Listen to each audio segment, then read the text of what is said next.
आपल्या सर्वांना माहीतच आहे की आषाढ महिन्यामध्ये येणारे दोन महत्त्वाचे सण म्हणजे आषाढी एकादशी आणि त्यानंतर अवघ्या 4 दिवसांनी येणारा सण म्हणजे गुरुपौर्णिमा. तर ही गुरुपौर्णिमा येते 21 जुलै रोजी रविवारी. तर त्या गुरुपौर्णिमेच्या विषयी मी थोडीशी माहिती तुमच्यापर्यंत पोहोचवत आहे, जेणेकरून आपल्या प्रत्येक मराठी माणसाला प्रत्येक सणाविषयी, प्रत्येक आध्यात्मिक माहितीविषयी, वारकरी संप्रदायाविषयी जास्तीत जास्त ज्ञान सर्वांपर्यंत पोहोचलं पाहिजे. त्यामुळे माझ्या चॅनलला नक्की सबस्क्राईब करा. आषाढ शुद्ध पौर्णिमेला म्हणजेच आषाढी एकादशीनंतर 4 दिवसाने येणाऱ्या तिथीला पौर्णिमेला आपण गुरुपौर्णिमा म्हणून गौरवितो. आषाढ शुद्ध पौर्णिमेला गुरुपौर्णिमा किंवा व्यास पौर्णिमा म्हणतात. ज्यांनी महाभारत पुराणे लिहिली त्या व्यास मुनींना वंदन करण्याचा, त्यांची पूजा करण्याचा हा मंगल दिन आहे. त्यांचे एवढे श्रेष्ठ गुरुजी आचार्य अद्याप झालेले नाहीत, अशी आपली श्रद्धा आहे. अशा या आचार्यांना साक्षात देवाप्रमाणे मानावे असे शास्त्रात कथन केले आहे. एवढेच नव्हे तर महर्षी व्यास हे भारतीय संस्कृतीचे शिल्पकार आणि मूलाधार मानले जात. ज्या ग्रंथात धर्मशास्त्र, नीतिशास्त्र, व्यवहारशास्त्र, मानसशास्त्र आहे असा सर्वश्रेष्ठ ग्रंथ त्यांनी लिहिला. ज्ञानी यांचा राजा म्हणून ज्याला मानतात त्या ज्ञानदेवांनी सुद्धा ज्ञानेश्वरी लिहिताना व्यासांचा मागोवा घेतू असे म्हणून सुरुवात केली. महर्षी व्यास हे भारतीय ज्ञान परंपरेत आदरणीय मानले जातात, कारण त्यांनी महाभारत ग्रंथाची रचना केली. त्यांचा जन्म बेटावर झाला असल्याने त्यांना दैवपायन असे संबोधले जाते. व्यास उच्चिष्ट जगत सर्वम असे म्हटले जाते, कारण त्यांनी वेदांची रचना केलेली आहे. त्यांनी स्पर्श केलेला नाही असा कोणताही विषय नसल्याने त्यांना भारतीय परंपरेत गुरुस्थानी मान दिला जातो. आध्यात्मिक साधनेने बोधी प्राप्त झाल्यानंतर गौतम बुद्धांनी सारनाथ येथे आपल्या शिष्यांना पहिले प्रवचन दिले. तो दिवस म्हणजेच गुरुपौर्णिमेचा होता असे मानले जाते. त्यामुळे बौद्ध धर्मात या दिवसाला विशेष महत्त्व आहे.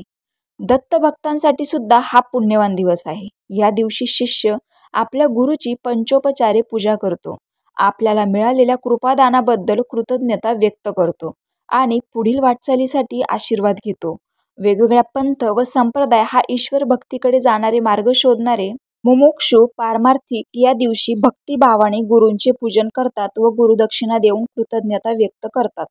गुरुपौर्णिमेचा सण भारत, नेपाळ आणि भूतानमध्ये हिंदू, जैन आणि बौद्ध धर्मीयांद्वारे साजरा केला जातो. गुरुपौर्णिमा ही पारंपरिकपणे एखाद्याच्या निवडलेल्या आध्यात्मिक शिक्षकाचा सन्मान करण्यासाठी साजरी केली जाते. वैदिक परंपरेत व्यक्तिपूजन, ग्रंथपूजन नाही तर तत्वाचे पूजन आणि तत्वांचे पालन यांना महत्त्व दिले आहे. गुरु म्हणजे एखाद्या व्यक्तीपेक्षा अधिक ज्ञानी, तापसी, आदरणीय अवस्था असते. गुरु ही कदाचित एखादी व्यक्ती, प्रतिमा, पुतळा असे काहीही असू शकते. आपल्या देशात रामायण महाभारत काळापासून गुरु शिष्य परंपरा चालत आली आहे.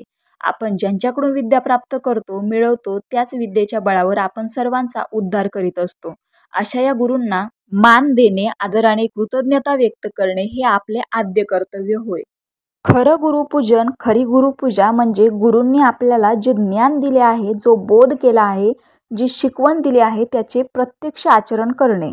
सद्गुरूंनी दाखवून दिलेल्या साधना मार्गाचा अभ्यास करणे, त्यांचा शब्द चालवणे म्हणजे खरे गुरुपूजन. गुरूंच्या उपकारांनी आपले मन कृतज्ञतेने भरून येते, तेव्हा आपल्या तोंडून श्लोक बाहेर पडतो. गुरुर्ब्रह्मा गुरुर्विष्णू गुरुदेवो महेश्वरा गुरु साक्षात परब्रह्म तस्मै श्री गुरवे नमः. गुरु हे 2 प्रकारचे असतात, एक गुरु, एक सद्गुरू. अवधूतांनी यदुराजाला उपदेश करताना सांगितले की जो जो जयाचा घेतला गुण, तो तो म्या गुरु केला जाण. गुरुशी आले अपारपण, जग संपूर्ण गुरु दिसे. असे सांगून अवधूतांनी 24 गुरु केले. या 24 महत्त्व 3 प्रकारात आहे. एक सद्गुण अंगीकारासाठी गुरु, 2 अवगुण त्यागासाठी गुरु आणि 3 ज्ञानप्राप्तीसाठी गुरु. म्हणजेच गुरु हे लौकिक दृष्टीने जे मार्गदर्शन करतात ते ह्या विभागात येतील. आपण कोणाचे तरी शिष्य आहोत या भावनेत एक कृतज्ञता वाटते. भारतीय गुरु परंपरेत गुरु शिष्यांच्या जोड्या प्रसिद्ध आहेत. जनक याज्ञवल्क्य, शुक्राचार्य जनक, कृष्ण सुदामा संदीपनी, विश्वामित्र राम लक्ष्मण, परशुराम कर्ण, द्रोणाचार्य अर्जुन अशी गुरु शिष्य परंपरा आहे. मात्र एकलव्याची गुरुनिष्ठा पाहिली की सर्वांचेच मस्तक नम्र झाल्याशिवाय राहत नाही. भगवान श्रीकृष्णांनी गुरुच्या घरी लाकडे वाहिली. संत ज्ञानेश्वरांनी वडील बंधू निवृत्तीनाथ यांनाच आपले गुरु मानले, तर संत नामदेव साक्षात विठ्ठलाशी भाष्य करीत असत. त्या नामदेवांचे गुरु होते विसोबा खेचर. भारतीय संस्कृतीत गुरुला नेहमीच पूजनीय मानले जाते. श्री गुरूंचे सतत स्मरण, गुरूंनी दिलेल्या नामाचा सदा सर्व काळ जप, त्यांची आज्ञा प्रमाण मानून त्याप्रमाणे मनापासून आचरण करणे, काया वाचा मने श्वेने वित्ते प्राणे त्यांची सेवा होणे आवश्यक आहे. एखाद्या वेळेस श्री भगवान शंकर क्रोधित झाले तर गुरु सांभाळून घेतात, परंतु गुरु क्रोधित झाले तर शंकर सुद्धा सांभाळून घेत नाही. तेव्हा श्री गुरूंना शरण जाणे महत्त्वाचे. श्री गुरु दयेचे सागर, शांतीचा महामेरू, क्षमा या तिन्ही वस्ती त्यांचे ठायी असते.